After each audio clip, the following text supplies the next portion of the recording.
sure we're safe and is the best way to protect that legacy. Protect your legacy. Visit ready.gov/plan for the tools and tips you need to start your emergency preparedness plan today. Brought to you by FEMA and the Ad Council. How was your drive to school? Let me tell you, I had to get my iced coffee first. I just can't seem to put it down. My favorite rapper just announced a tour. My phone was buzzing like crazy. I'm so excited. I had to text all my friends right then to talk about it. Then someone started calling me and... Let's try that again. I turned my phone off right away. I never drive distracted. Visit StopTextStopWrecks.org. A message brought to you by the National Highway Traffic Safety Administration, Project Yellow Light, and the Ad Council. As an 18-year-old, I let my mistakes kind of take over my life. I was 0.5 credits away from completing high school, and I didn't do it. 10 years later, at age 28, Jackie finished her high school diploma. When I found out that I was pregnant, I know that I had to do something for myself if I wanted to make her a better person and provide a better life for her.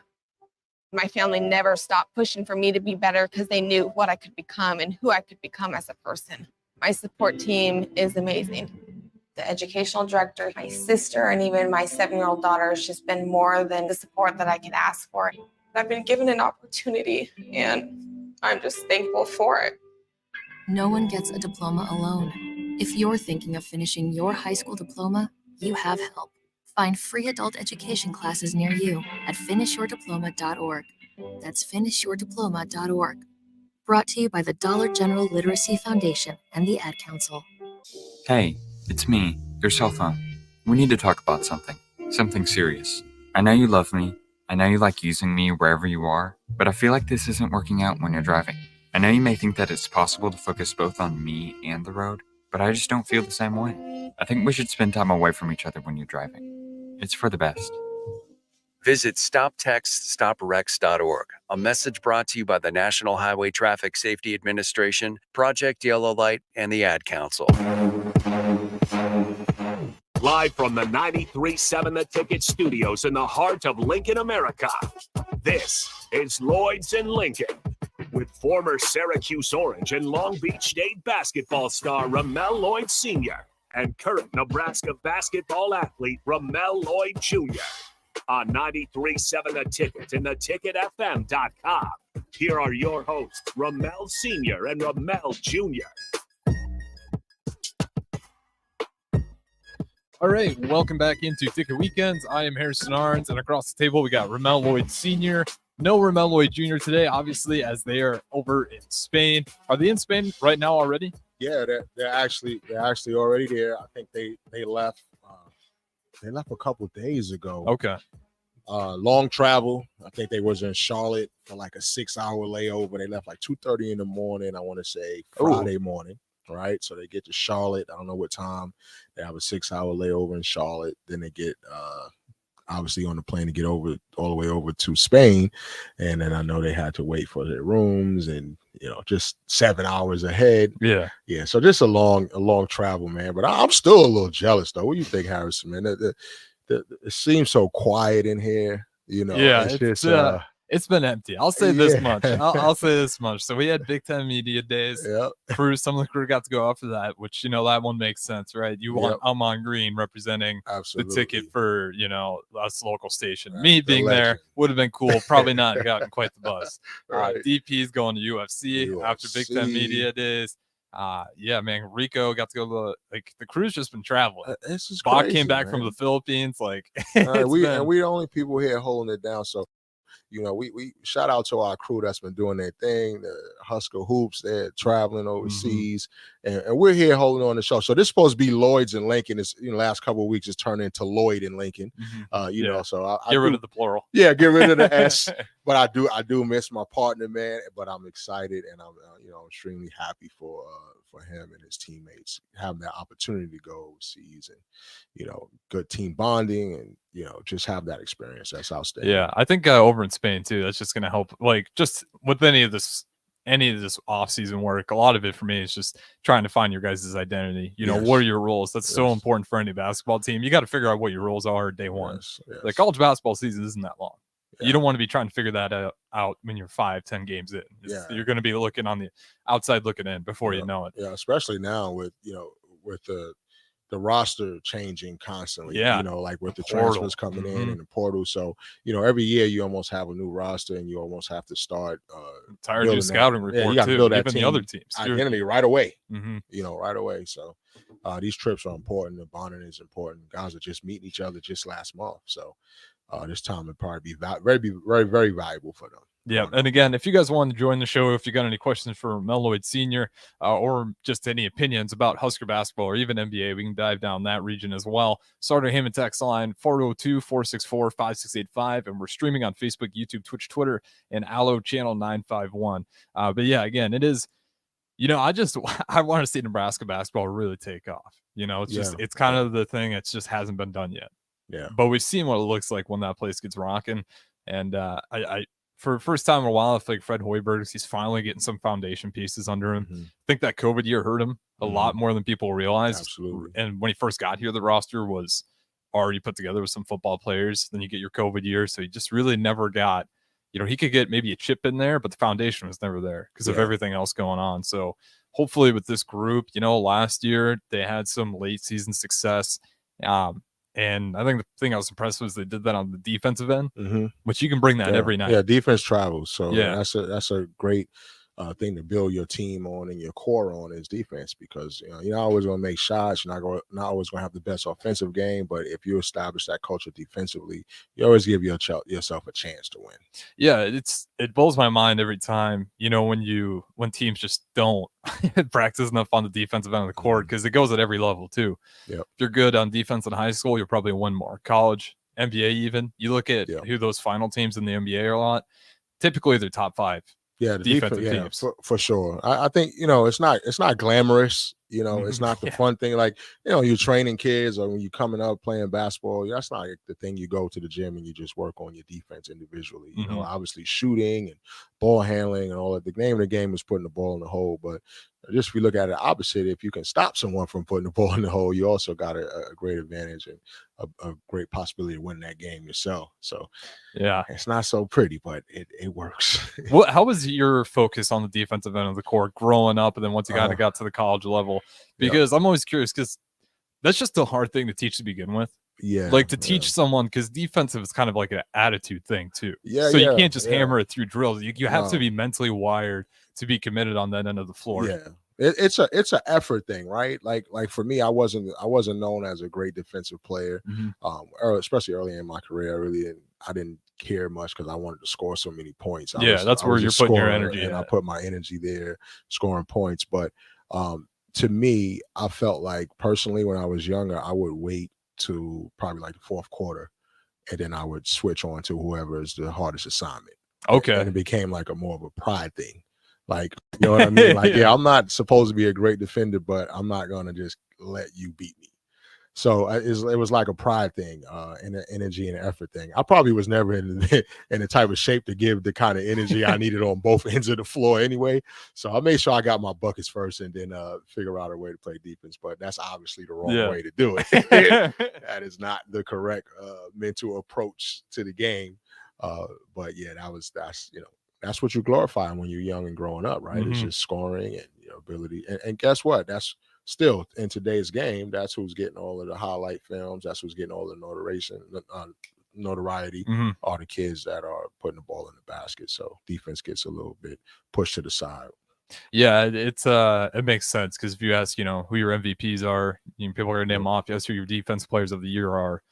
People are going to have to start kind of looking at you blank stares. Like, who? What? They have that award? It's not flashy. Right. It's not, but it is always an impressive thing. And that's what gets me excited about this team, because I don't think, I think that was an effort by the team to really lock in. I don't think it's Fred just saying, all right, guys, now we're going to try on defense. I think that's a collective buy-in by all of them, just understanding that we lost some talent. Let's be realistic. If we're going to get in these games, we're going to have to start locking people up and making really big plays like Sam Hoiberg was multiple times.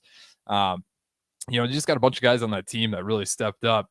And, kind of thinking about it, is there, when you're teaching Ramel Lloyd Jr., You know, was there any emphasis on trying to get him to lock in on defense? I just defense? yeah, because again, it's just to me, I'm always curious because it is a hard thing to teach. It almost just feels like you have it or you don't sometimes. Yeah, no, I think it's definitely something you can teach though. Okay. Right? Because like I said, it's more effort than anything, right? And it's more of a mindset, a will to want to stop your opponent.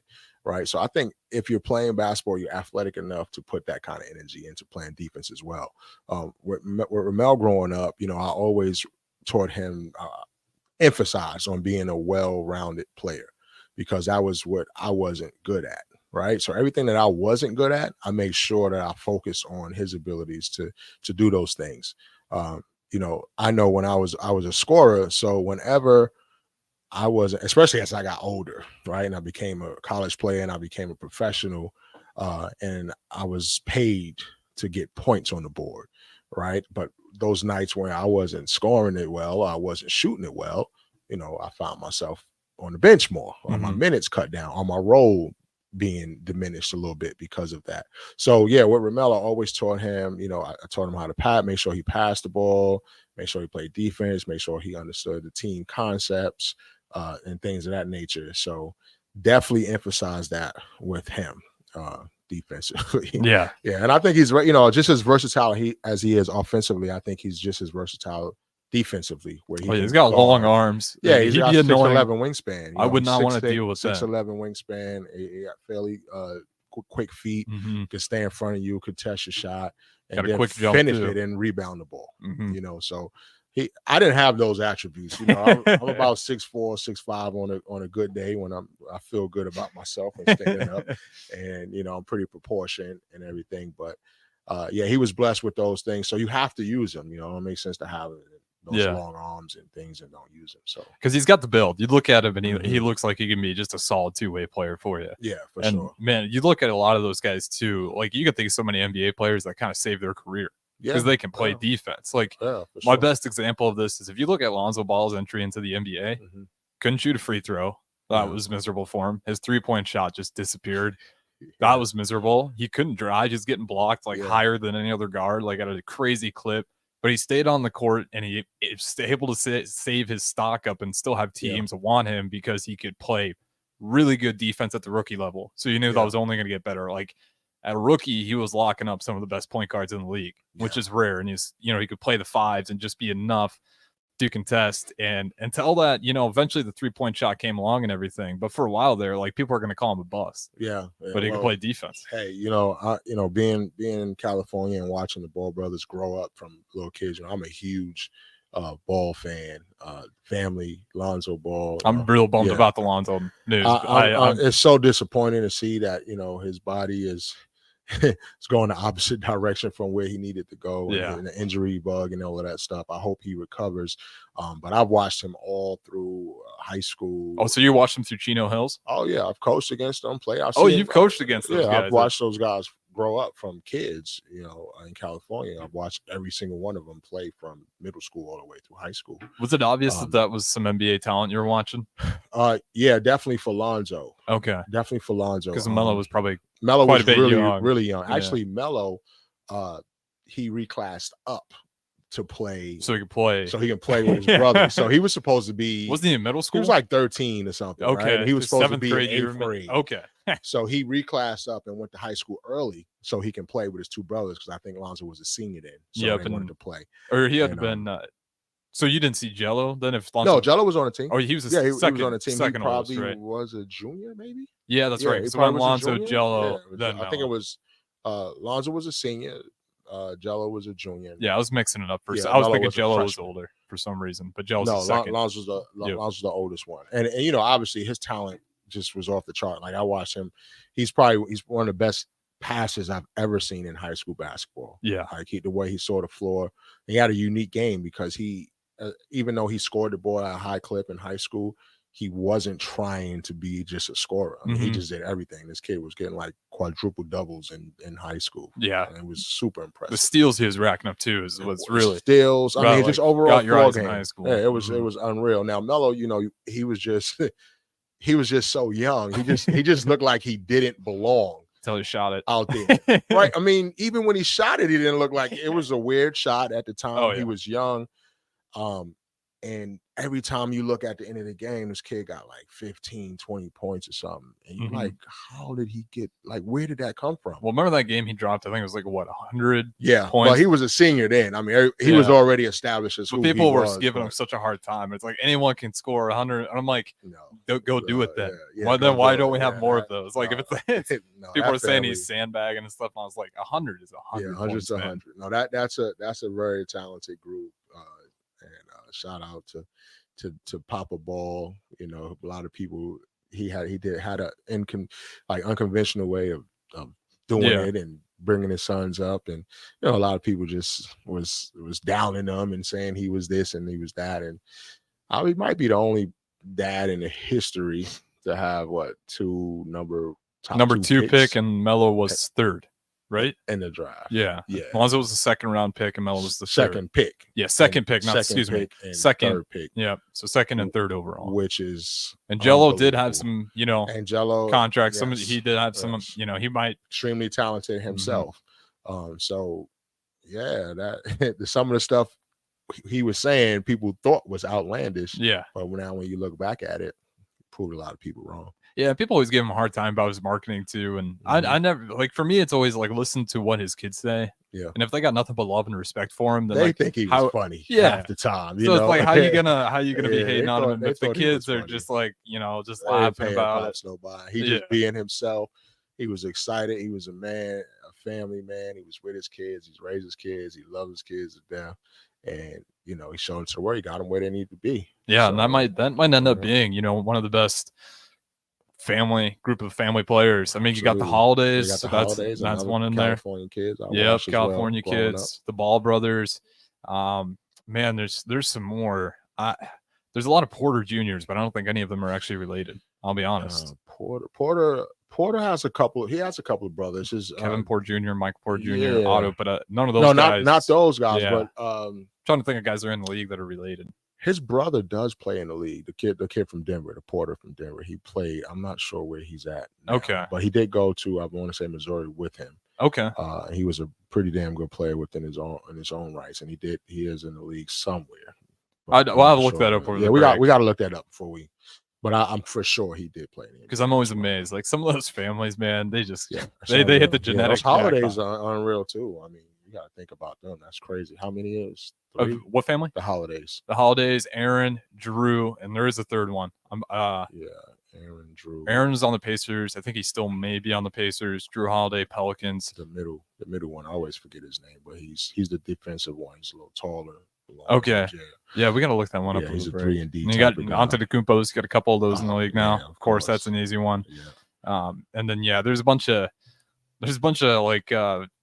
like Eastern Europe Russian players, but they all kind of got the last name. They all got like Vucevic. I don't think they related. Jovic. Maybe they no, they just got all the last names. Yeah, that's what I'm saying. We can't count them. That's what I realized, because like if you honestly all their last name, it's like Jovic, Jokovic, Vucevic. It's always Vic at the end. So it sounds similar. Yeah. But we got a little bit of time here. Before we go, I do want to ask you if you did see the Bronny James news.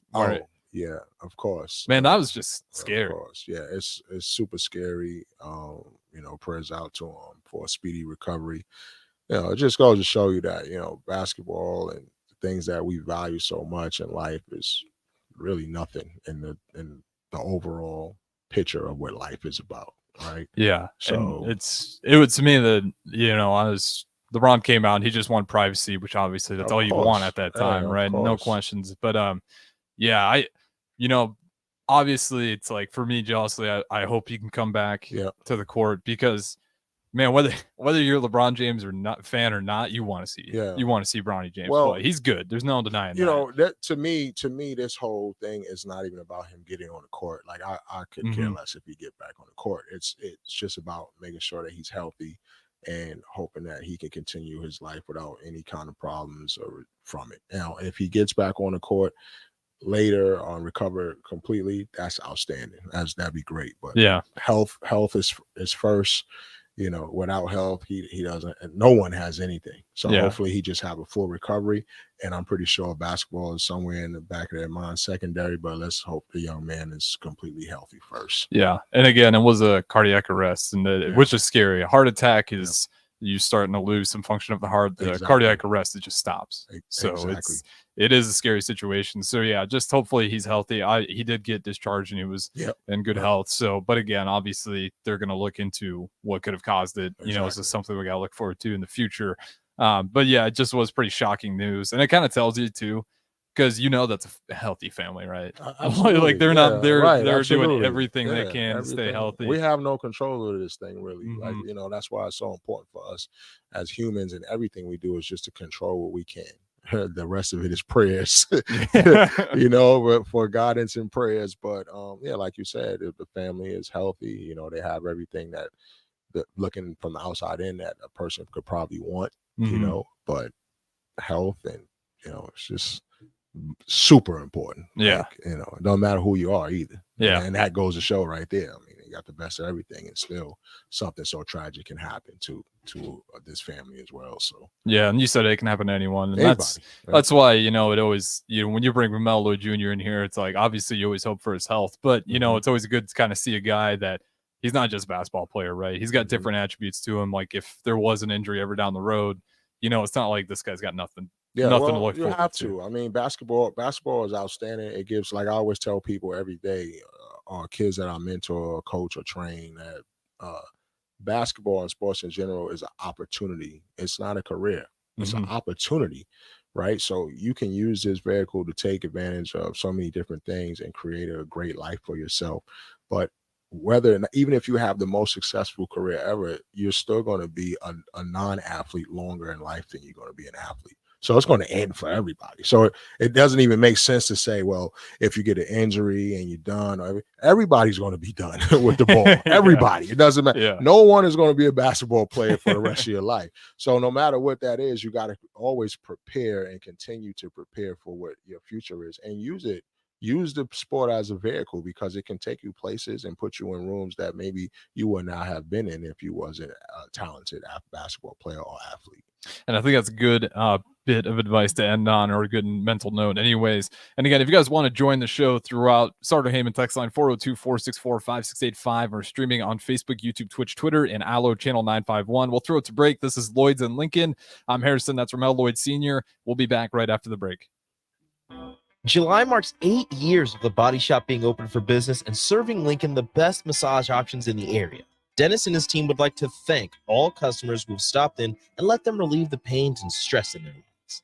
Your continued business allows them to do what they are passionate about.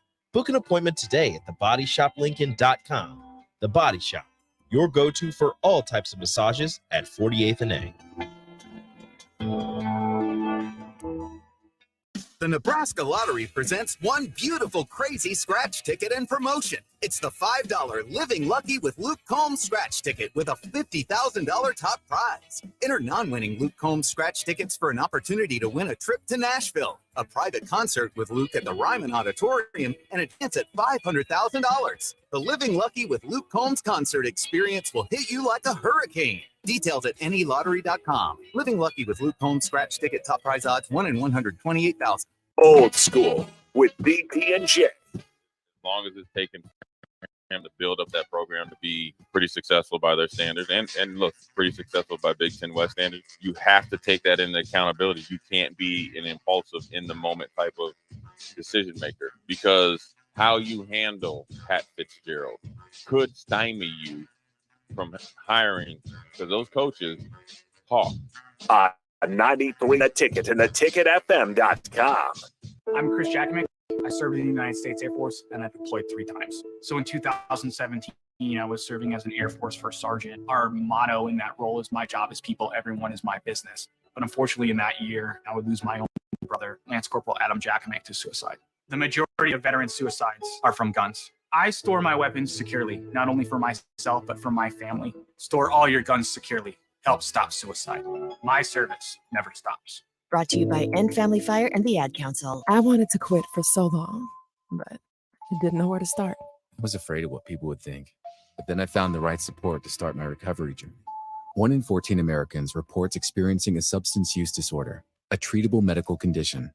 Treatment can take many forms, so there are a variety of options to explore and find the one that works best for you. Recovery from drug addiction is possible. Paid for by the CDC, sponsored by Nebraska DHHS, aired with the Nebraska Broadcasters Association and this station. Nebraska State Veterans Homes are here to serve veterans, their spouses, surviving spouses, and Gold Star parents. Join your fellow veterans and their families at one of our homes in Bellevue, Kearney, Norfolk, or Scottsbluff. With a sliding scale to determine your financial contribution, an excellent clinical team, and plenty of fun activities, our homes are the perfect retirement choice. Learn more at veterans.nebraska.gov/homes. Sponsored by the Nebraska Department of Veterans Affairs, aired with the Nebraska Broadcasters Association and this station. Sometimes I just cannot believe all the storms we've gone through here. I can only hope that we'll be able to leave this house to you one day, baby. You're our legacy. Planning for these disasters will make sure we're safe, and is the best way to protect that legacy. Protect your legacy. Visit ready.gov/plan for the tools and tips you need to start your emergency preparedness plan today. Brought to you by FEMA and the Ad Council. Mario fue pintor más de 30 años. Cuando me dijo que se le estaban olvidando las cosas, fue difícil. Un día me dijeron que pintara el marco del lado por dentro y pinté el lado de afuera. Yo le diría a la gente que le diga a su familia lo que está pasando con él. Si algo se nota diferente, podría ser Alzheimer. Es momento de hablarlo. Visita alz.org/nuestras historias para saber más. Un mensaje de The Alzheimer's Association y The Ad Council. If you love them enough to turn on your music and pretend like their music is your music, This is Mommy's jam. then surely you'll check nhtsa.gov/the right seat to make sure they're in the right car seat. Let's play it again. Check today at nhtsa.gov/the right seat. Brought to you by the National Highway Traffic Safety Administration and the Ad Council. You're listening to Lloyds in Lincoln with your hosts, Ramel Lloyd Sr. and Ramel Lloyd Jr.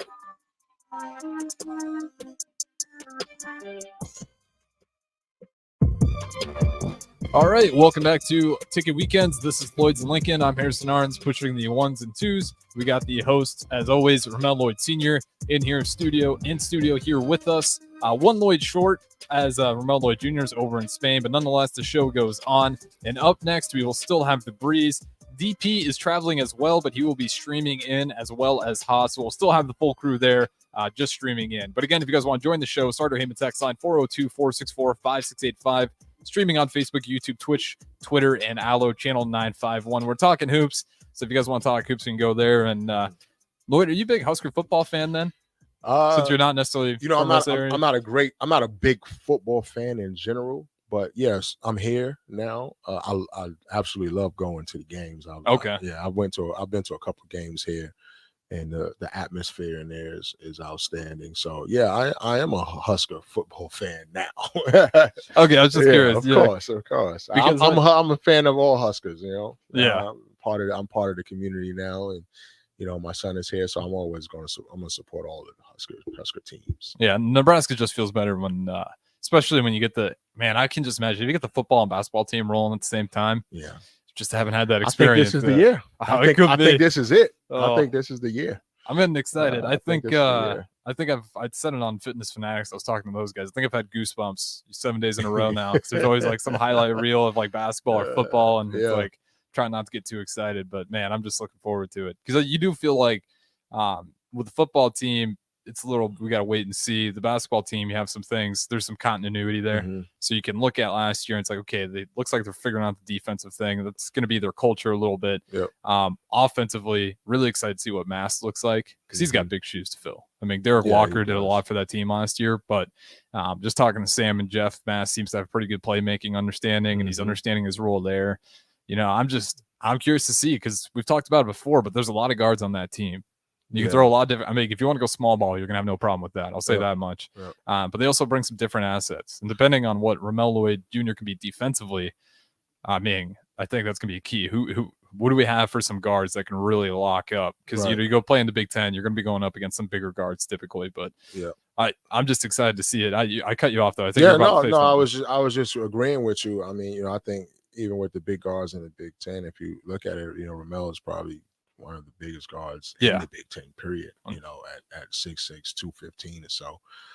Would you say his wingspan was 6'10", 6'11"? 6'11" wingspan, 6'6". That's insane. 215. He's a big guard, big wide shoulders, and skilled as well. People will see. I'm not going to talk too much about that because I know a lot of people are questioning different things. So it's going to be fun to, as the year goes on, to see what they do. But everyone's role is going to be different. So like you talked about Mass coming in, right, and saying, well, he's got big shoes to fill, which is true. But no player is coming in to just replace another player. That's fair. He's got attributes that are He different. has his own deal. The team makeup would be completely different because you have different people that can do different things than last year's team. So different roles will be filled. You won't replace a person. Like you're not going to replace a Walker, right? You're not going to replace Gristle. You're going to bring people that are going to come in and they're going to have different attributes to their game. And it's going to change the whole complexity of how the team looks, period. Now, the only thing we talked about earlier is that we try to keep the same is the defense, right? Yeah. So defense and rebounding, that looks that you want that to kind of look the same every year. You want your numbers. Right? You don't care what your rebounds number look like as long as it hits a certain point. You want to rebound that ball, you know, and especially defensive rebounding. I know, I believe that they're huge on their guards rebounding. Yeah. Everyone gang rebounding so they can push on the break right away. But on the offensive end, I believe this team has so many, like you said earlier, a lot of versatility in the players that they have, right? So where last year maybe people were a little bit more pigeon-toed into certain roles because of what how it was made up offensively. And injuries too. You had to fill those roles regardless of I don't think they have that big issue this year because of the versatility that they have. So maybe they won't go through like as much as we depended on Walker's playmaking last year, they won't have to depend on someone to take his role to do that kind of playmaking because it can be spread out a little more, right, with the versatility that they have. So yeah, it'd be interesting for me. This is just all my own opinions. I don't know anything more than the average fan knows. You know, Rebeldo, he doesn't talk to me much about that, just, you know, the team stuff. But I'm a basketball mind, so just looking in from the outside, this is what I see. It's always my opinion. Let's always keep that in because I'm gonna say what I want to say. So. No, that's a good point because I always kind of laugh. You know, every year you get the NFL mock drafts, and for the quarterbacks, they always do comparison. Same thing for the NBA. They do the comparison. That's maybe accurate 1 out of every 100 times. And even when it's like accurate, you're still kind of forcing that. You know? Well, it's fun. It's fun for us to do as fans of the game, thing, right? It's not realistic. It's not real. It's not a lock-in per se, you know. But it is very fun, and it's always fun to have the younger crew come up and say, "Well, who does this guy play like? You know, who you think he could be like?" And it's a fun thing. But the biggest thing is that all of these players will have a chance to make their own mark on the team and create their own identities. So I don't expect any of them to come in and be like, I got to fill this person's spot or that person's spot. I expect them to grow into who they are going to be and put their input on the team from their own individual skills. Yeah, because you know, kind of going back to the NBA, I remember, you know, Chris Porzingis kind of being that first real 7-footer, not the first real one, but first in a run of 7-footers where we start seeing it more and more, being that first like possible KD unicorn build. Obviously not Kevin Durant. We see Chet Holmgren, Victor. You know, we're seeing all these 7-footers, and they actually all have a little bit of style game, right? Like no one at this point even looks close to Kevin Durant. They all just look like their own. Any of them play alike. No, but they all compare to same each build, other, right? Like it's like I'm a 7-foot guy that got some skill set away from the basket. So they say, oh, that's the next such and such, and that's the next. You know, they just come in and they be themselves. Like you couldn't be more different from what's his name, MVP, and from Jokic? No, not Jokic. From Milwaukee. Giannis Antetokounmpo. Yeah, from Giannis. It can't be much. Giannis and Porzingis are complete opposite players, but they are both European. They both damn near 7 foot, and they both have guard skills, both of them. But they don't play nothing alike. You know what I mean? especially, you know, Chet and Victor. I noticed that. I thought their games, their build looks identical almost to a T. But Chet down low looks a lot better than what Victor does. But Victor looks a lot better on the perimeter. So it's kind of, I'm just excited to watch these guys grow because this is a run of like 7-footers that they're not all going to be superstars. You know, that's just how it goes. I just think that's the way. I think the game is just played where they don't have the room to be the superstars anymore. It's so many good players, so many guards, so many guys that do multiple things. You know, like back in, let's say, 80s, 90s, 70s, whatever, basketball was an inside outside game first. You know, when I grew pick and up, rolls were held in the mid range. It was in the guards. like, okay, if you came off a pick and roll as a guard in my era, and your first option is to come off that thing and shoot the three wide open, that's a bad shot for us. Well, you know? I don't think people even taking like those high top of the key pick and rolls. Like, I really don't think not much. Watching, I remember just watching Magic Johnson because my dad. Well, that's a little bit. That's a little bit. That's 80s. Yeah, you know, I say more like in the 90s to the early 2000s. Okay. Era. Okay. You know, you think about the 90s with the players that they had, the centers. You had Olajuwon, you had David Robinson, you had Patrick Ewing. You know, later on, you got Shaq coming in. Like, it was a big man dominant game at the time. So everything was inside, outside first. Now it's opposite. It's outside, inside. So even the court is spread out. There is no post half the time. Most of the bigs are at the top of the key, setting screening rolls or screening pops, and they're keeping the floor open for corner shooters, corner 3-point shooters. That was not the game before.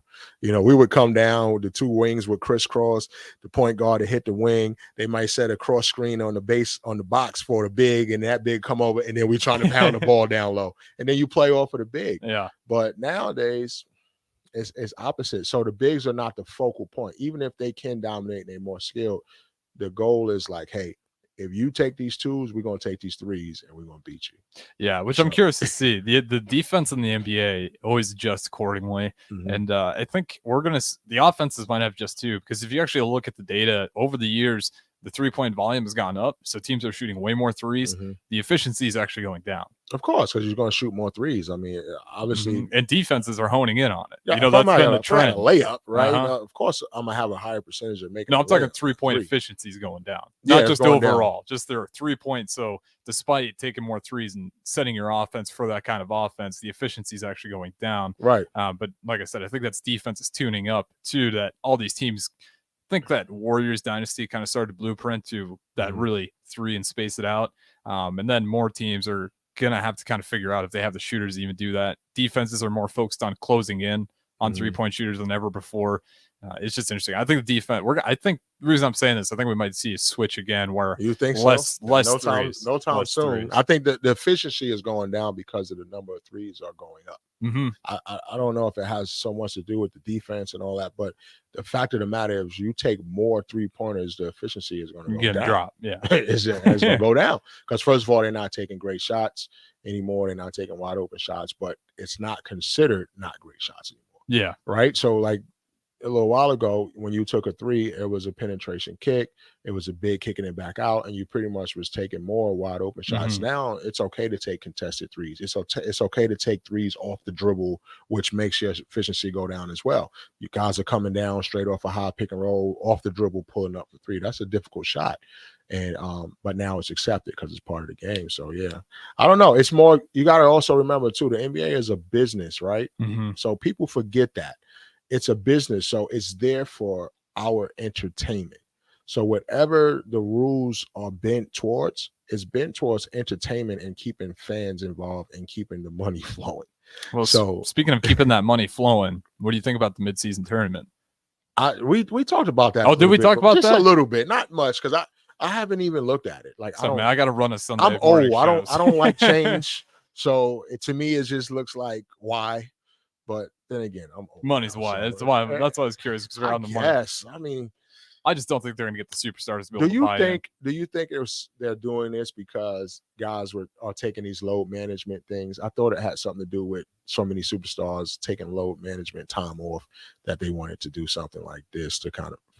I think that's. I don't know if it's. I think that's just to compete during the football season, just try to get some revenue. I think they're so caught dead dry at How that much point. revenue do they need? Like, how much? You know what I mean? That's a good point. Them TV deals go up and up That's and up. crazy. I don't know what that's about. So what it is, so think about how many people are actually watching, television on cable anymore, through their dish network. Not a lot of people. It's all streamed. But if you're watching sports, that's one of the few times people still actually go to a channel to their dish network. Exactly. So now these TV deals, all they really need the money for is sports. So all that money they had for everything, well, no one's really watching those shows anymore. So it's all being allocated to their sports deals. So despite NBA viewership going down, all that money is still for sports. That's still the deal. So they get that money regardless, because that's the only thing they're really paying for these days are these channels. So that's kind of deal there. I think there is definitely a fan. Like I love the NBA to death, man. And the middle of the season could be tough. Like there's some games that you can just tell players aren't fully engaged. You might have, like you said, load management. 82 games. 82 games. It's impossible. I think that new CBA agreement was bigger slap on the wrist for players doing that, like James Harden's, because that really forces teams like, hey, if you want the superstar, if you're going to be likely over this luxury tax, right? So if you get that second apron, which is $17.5 million over the luxury tax, that basically constricts you from doing any trading or picking up players in the middle of the season. Right. So if you're the Lakers, you couldn't pick up Rui Hachimura, you couldn't get D'Angelo Russell, you would be stuck with the guys you had, and they would have been in that luxury tax. So James Harden, players wanting to force their way out, like teams can't do anything. It's like you're done. You pretty much got your hands tied. So it's going to restrict movement. I think that's kind of a way for them to get a hold on that. The next biggest thing is just make the defense more like you got to let those guys play. Competitive. Yeah, I think that's kind of where I don't know. You've probably have a better experience of that. Like watching the defense in the NBA. Do you see that as the biggest problem as me? Because I feel like that's kind of where we're losing. Defense? Yeah, I feel like it's not like they're playing bad defense. I'll never say that. They're good defenders. They're just they can't do as much. They can't be as physical. Yeah, there's a couple things like we talked about entertainment. They're not being as physical for a reason. Yeah, because the rules are made so the superstars can be superstars. Yep. So the numbers, so we're not playing in the games are not 75 to 82. Yeah, it's easier to market a guy who dropped 35 points than a guy who had 7 steals. They want to score more points because the fans enjoy more freedom, right? You don't want people like in the 90s. They was wrestling, and it was no fouls and was fighting, and the games were slow and methodical. So that's why they want the fans to be excited about these games by going up and down, shooting threes, and less physical. Because then the superstars can do more things, So that's why I think like we got to always remember that it's entertainment, and also is that these guys in the NBA are the best in the world. They are so phenomenal that the average person looks at the game and think that things that they're doing is easy, or they're not playing defense, or whatever the case may be. They're playing defense. They're playing defense. Some of the guys are so great, it doesn't matter what the defense is. So it's like, oh, why you can't stop him? Well, there's a reason he's making this kind of money to play the game, because the defense doesn't matter. Yeah, watch DeMar DeRozan in the mid-range. Yeah, it doesn't matter what you do to him in the mid-range. He's going to get his shot. It's either up to him to make it or miss it. Yeah. And most likely he's making it. So it makes the average fan say, well, they're not playing hard, or they're, whatever the case may be. They are. If you go to an NBA game and you sit up close to that floor, you'll see like even the players that you think is an average person size-wise. Like for instance, like Rajon Rondo. He's one of the smaller people in the NBA. If you see Rajon in person, you will see his shoulders about this wide. His arms is hanging down to his knees, right? And chest sticking out there. These are not average human beings. So like we watching on TV and we're like, oh, he could have did this or he should have did that. That's why they're pros. Yeah. Like, you know what I mean? So to look at it and judge is always hard. And that's, these guys are NBA players for a reason. So as far as the defense is concerned, 82 games, man, like, yeah, of course, some games are going to be not as intense as others. You got travel involved. You got maintaining their bodies. You got food. That's a lot of basketball, a lot of playing. So it's not going to always look like playoff intensity, obviously. And I guess that's where the load management and stuff comes in at. But yeah, they're doing some good things, though, like back-to-backs. That one, I think it was like 25% in the 2022 season. 23, they got it down to 15%. So they're doing some things. Whether 82 games is too many or not, I don't know. If you really look at it, I think it's like the top 25 scores in the NBA on average, they actually take off 12 games anyways. So it's kind of like, is load management necessary if it's built in? It's all kind of convoluted. I think Adam Silver's at a kind of tricky point here, just with the way the league is going. You know, it's a good thing to be player friendly. I'd rather have you be more player friendly, because I think those guys are the ones that, if anyone's going to get abused in a deal, it's going to be the players, not the business people that do that for a living. But it is an interesting point, and I'm curious about the midseason tournament. But with that being said, we will throw it to break. This is Lloyds in Lincoln. We got just Ramel Lloyd Sr. here in studio with us. I'm Harrison, pushing the ones and twos. We'll catch you guys on the other side of the break. There's nothing quite like the Mercado by Certified Piedmontese Beef. The Mercado offers unique ingredients you can't find anywhere else, open every day from 8 a.m. to 8 p.m. The full-service butcher shop and retail store is wonderful for meat lovers with their exclusive certified Piedmontese beef and assorted sausages, plus other quality meats, including pork, chicken, and a wide range of the freshest seafood. Plus, every Friday from 11 to 2, the Mercado serves up the best lunch in town on their Friday Feast menu. Stop in at the Mercado today at 84th and Havelock, or visit their website at cpmercado.com to see current deals. Getting experience to jumpstart a meaningful career can be difficult, and education can cost a fortune. Luckily, AmeriCorps can be the solution. With AmeriCorps, you'll earn a stipend and education award while helping people. Plus, you'll gain professional skills and make connections to help you build your career. If you're ready to start a career you can be proud of, visit serve.nebraska.gov/service to find a program for you. Paid for by Serve Nebraska, aired with the Nebraska Broadcasters Association and this station. Start your Sundays off right with Jeff and Nicole Essink on Fitness Fanatics. Jeff and Nicole discuss health and wellness, how to achieve fitness goals, and more through the life of gym owners and gym goers. It's Fitness Fanatics from 9 to 11 a.m. on Sundays on 93.7 The Ticket and theticketfm.com. Don't let biased algorithms or degree screens or exclusive professional networks or stereotypes. Don't let anything keep you from discovering the half of the workforce who are stars. Workers skilled through alternative routes rather than a bachelor's degree. It's time to tear the paper ceiling and see the stars beyond it. Find out how you can make stars part of your talent strategy at tearthepaperceiling.org. Brought to you by Opportunity at Work and the Ad Council. Okay, kids, Dad's gonna teach you how to dance. First, spread your feet apart. Then, pump your knee, nod your head, shake your hips, and bite your lip ever so slightly. Now, with one hand in the air, point at people with the other hand. I call that the rock star. Dance like a dad. It's a great way to make a moment with your kids. Now, make a face like it just smells something bad. Visit fatherhood.gov. Brought to you by the U.S. Department of Health and Human Services and the Ad Council. As an 18-year-old, I let my mistakes kind of take over my life. I was 0.5 credits away from completing high school, and I didn't do it. 10 years later, at age 28, Jackie finished her high school diploma. When I found out that I was pregnant, I know that I had to do something for myself if I wanted to make her a better person and provide a better life for her.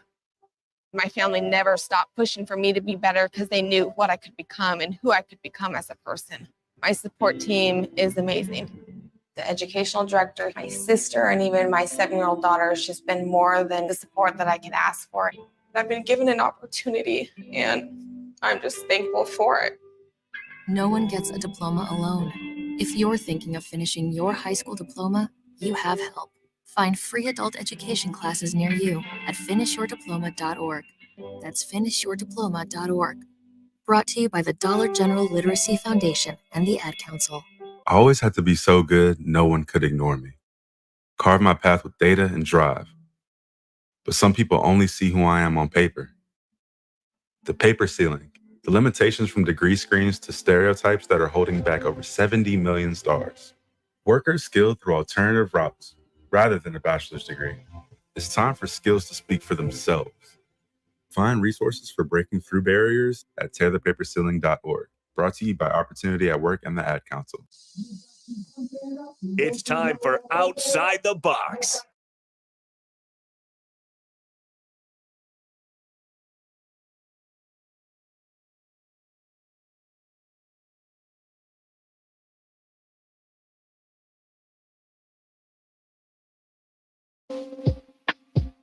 You're listening to Lloyds in Lincoln with your hosts, Ramel Lloyd Sr. and Ramel Lloyd Jr. All right, welcome back to the last segment of Lloyds in Lincoln. I'm Harrison pushing the ones and twos. We got Ramel Lloyd Sr., the host, as always. Host for the past couple weeks, anyways. Oh, yeah. I've been doing a solo thing here lately. Yeah. It's all good. I got my guy Harrison with me. Yeah, and Ramel Lloyd Jr., it's not like he's not doing important things. He's taking care of business. Absolutely. Obviously, basketball comes first, which I'd hope that's his priority. Absolutely. If this was his priority, I'd be concerned. Yeah, absolutely. But no, it's been a great show so far. And again, if you guys missed any of the show, you can go to theticketfm.com or Spotify, Apple, wherever you get your podcast from, and just search up Lloyds in Lincoln. 93.7 The Ticket should pull up for you. Again, all the morning shows as well. You can catch all of those or anything during the week. We got plenty of ticket content. And again, it goes away till 3 a.m. if you really want to watch. So it's been an awesome show. And, we got a little bit of time here. Is there anything you want to talk about that we haven't quite hit on yet? You know what? Before we start the show, I had a couple of things in mind that I wanted to talk about, but this hour goes by so quick. When you're having a good time, things just sort of fly by. But what we haven't mentioned is the fight last night. Yeah, dude, we came in for those listening. That was going to be our opening segment. Yeah, we were going to talk about the fight, but both of us are super basketball dudes. So as soon as you start talking about that basketball, we just go on forever. But we got to mention the fight. I'm a average fight fan, I would say. I'm not completely into it. Ramel is a huge fight fan. UFC or boxing? Boxing. Okay, see, boxing. I'm not big into the boxing world for super fights. I like to chime in. I know more about the UFC, but I know about Bud Crawford just because. Of course. Well, that's why we're going to talk about it, because obviously he's a Nebraska guy and one of the greatest at this point. One of the great. I mean, that performance that I saw last night. No disrespect to Spence. No disrespect to him, because obviously he's great in his own right, but it looked like I was watching the Rocky movie last night with the execution that he put on. I think he had a 3-inch reach, and I think that's probably the most effective I've ever seen a reach advantage being used. It just felt like he was just getting licks on him. Oh my goodness! Just staying just far enough away. He's a natural right-hander. He's southpaw, but he's a natural right-hander. No, he's a right-hander. He fights southpaw, so that's why his jab was so efficient, because that's really his strong hand. I didn't know that. So that jab last night, that was like the best jab I've seen in years. Yeah, right. He pretty much knocked him down maybe twice off of jabs, because that's his strong hand. I didn't know that. Yeah, he's a righty. Okay, yeah, because I was just looking at the fight card, and I noticed they're both coming in at southpaws, but I realized his actual strong hand. That makes sense. That's you won't get caught by that jab. No. That fight, I haven't been excited about a fight since, and I'm gonna tell my age, since like Mike Tyson was in his early days. I remember when Mike Tyson was like 18, 19 fighting, and I don't know how and why, but he used to fight almost every weekend when he was young. I don't think people remember that. He's just built like it was like every Saturday. Mike Tyson would be fighting when he first started to fight. How would he find fights so fast? I don't know. What's crazy is like I can't imagine there'd be a big list of people that. Well, what's the person? Well, this is before he was Mike Tyson. This is when he first started. I mean, he was like 18. But even then, when he was fighting, you tell me, knocking people out. That's what I'm saying. At 18, I'd be like, I'm not give me the next guy. Right. Exactly. So that's when I was really, really excited about fighting then, when, during that era with the heavyweights. I like heavyweights, right? These little guys fighting out here. I didn't. That's a good point. Fan. Heavyweights typically take that super fight. It's always the heavyweights. Well, that's changed over years, because the smaller guys has been so skilled. Pacquiao, Floyd Weather. Yeah, that's changed, because when I was younger, the heavyweights ruled everything. I couldn't name a heavyweight right now. I don't know one. So I think when we started using this new pound for pound deal, I think that opened up the door for the smaller fighters to become the superstars of the sport. Yeah, and then for any of those who missed it basically was just a dominant, no question, 9-round TKO. Oh my goodness, technical knockout. Was so exciting. And I don't think it was just so dominant. Not a lot of people expect to be that dominant. A lot of people might even thought, because Errol Spence Jr., he's been on a tear too. Oh yeah, he's tremendous. I mean, he never got a chance to even get into his rhythm last night. That's what I'm like. You see, he put in the rematch clause already. Yeah, I was going to ask you about that. Well, I probably wouldn't want to fight. Is that more for show, or do you think he really wanted to take that fight again? I think they really want, because that's the whole reason that rematch clause is in there. I feel like he's 29-1 now. Yeah, Crawford's 40-0. These guys aren't going to be fighting for too much longer. No. I feel 33 and 35. I feel like this is the cherry on top of their careers. Errol Spence Jr. will see. He might. I think he wanted to keep going. He probably will. Yeah. I think this might change things a little bit. He's 33 years old too. Yeah. He's not That's what I'm young. saying. I mean, they're not old, but they're not young either. I think if he would have beat Crawford, he might have tried to keep trying to climb in the list. But I mean, I think they put that rematch clause in there because I win this one. Say Errol Spence wins the next one. You got a super fight, another big super fight. You got to clean it up. All boils down to what? Yeah, the money. Yeah, that's what I'm saying. So I think that rematch clause is smart. I don't think he had his best foot in there. I definitely don't think that was the best Errol Spence Jr. No, I don't think it was, but I also think that Bud was just brilliant. Like I think he would have beat anybody in his weight class with the performance that. Yeah, and I'll put it this way: I don't think we got the best of Spence Jr. But if they fought again, I'm going Crawford. Based off that performance. For sure. With that being said, we got to wrap it up here. Been a great show. Shout out to Ramel Lloyd Sr. for filling in, despite Ramel Lloyd Jr. being over in Spain. And actually, real quick, see if we got a text here.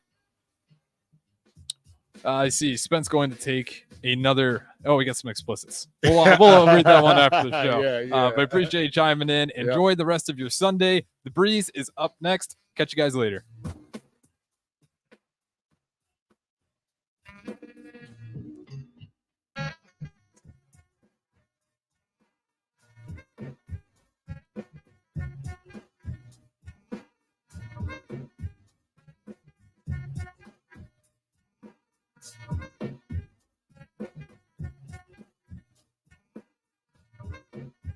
Sunday morning. It's quiet, not in a weird, too quiet way. Calm, peaceful, tranquil. You pour yourself that cup of coffee. You slice yourself a hearty chunk of one of Beatrice Bakery's breakfast breads. Now, maybe you're an apple streusel guy. Nothing wrong with that. I can respect that. Personally, I'm a turtle nut man. Something about those pecans. But the real ones know, don't sleep on that date nut bread. Sweet, but not too sweet. Nutty, not overly. The perfect morning treat. Beatrice Bakery. Online at beatricebakery.com. Welcome to our world of yum. It's Christmas in July at Pillar Restaurant Group when you purchase a $100 gift card and receive a $15 bonus card. One gift card for all of our locations, including Venue Restaurant and Lounge, Piedmont Bistro, the Butchery and Venue at Home, and all Lincoln Good Sense subs.